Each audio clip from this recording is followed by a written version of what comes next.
يحل 6 من نوفمبر لتستحضر معه الذكرى ويتجدد الاعتزاز والافتخار بمسيرة خضراء مظفرة جسدت مرحلة وضاء في مسار استكمال الاستقلال الوطني وتحقيق الوحدة الترابية.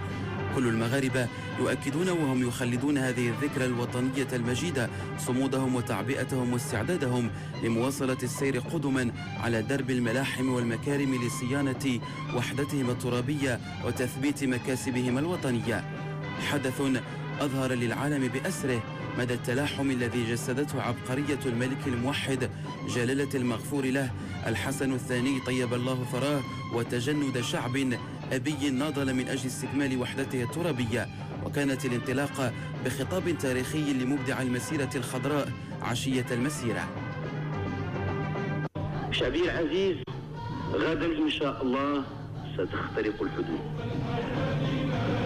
غدا إن شاء الله ستنطلق المسيرة، غدا إن شاء الله ستطؤون أرضا من أراضيكم وستلمسون رملا من رمالكم وستقبلون أرضا من وطنكم العزيز.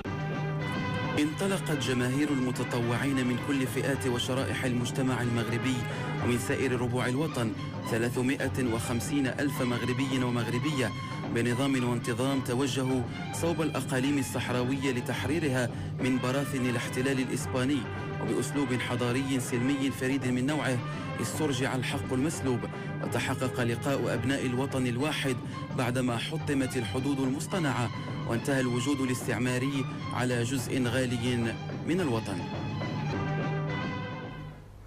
حدث